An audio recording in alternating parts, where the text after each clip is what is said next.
CPIM Kasaragod ജില്ലാ സമ്മേളനത്തിന് കാഞ്ഞങ്ങാട് തുടക്കമായി. പോളിറ്റ് ബ്യൂറോ അംഗം എം.വി. വിജയരാഘവൻ സമ്മേളനം ഉദ്ഘാടനം ചെയ്തു. മുൻ കേന്ദ്രമന്ത്രി കമ്മിറ്റി അംഗം പി കരുണാകരൻ പതാക ഉയർത്തി. 3 ദിവസങ്ങളിലായി നടക്കുന്ന സമ്മേളനം വെള്ളിയാഴ്ച സമാപിക്കും.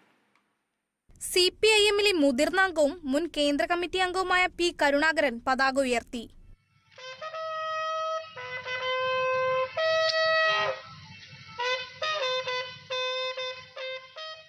കാസർഗോഡ് ജില്ലാ സെക്രട്ടറി എം.വി. ബാലകൃഷ്ണൻ ദീപശിഖയ്ക്ക് ദീപം കൊളുത്തി.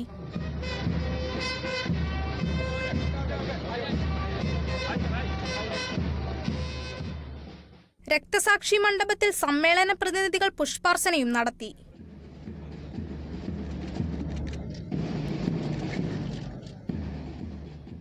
സമ്മേളനം ഉദ്ഘാടനം ചെയ്ത പോളിറ്റ് ബ്യൂറോ അംഗം എ. വിജയരാഘവൻ ആഗോള ഇടപെടലുകളിൽ അമേരിക്കയെയും വലതുപക്ഷ ശക്തികളെയും വിമർശിച്ചും ചൈനയെയും റഷ്യയെയും പിന്താങ്ങിയും കേരളത്തിന്റെ വികസന നേട്ടങ്ങൾ എണ്ണിപ്പറഞ്ഞു.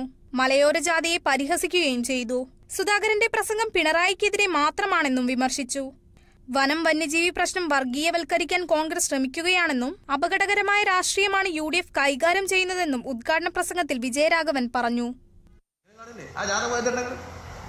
സുധാകരന്റെ പ്രസംഗങ്ങൾ കേട്ടോ, ആനയെ കുറിച്ച്, കാട്ടിൽ നാളെ ഇറങ്ങുന്നതിനെ കുറിച്ച് അല്ല, പിണറായിക്കെതിരാണ് പ്രസംഗം മുഴുവൻ. പിണറായിക്കെതിരാണ് ചെയ്യാൻ പാടുണ്ടോ?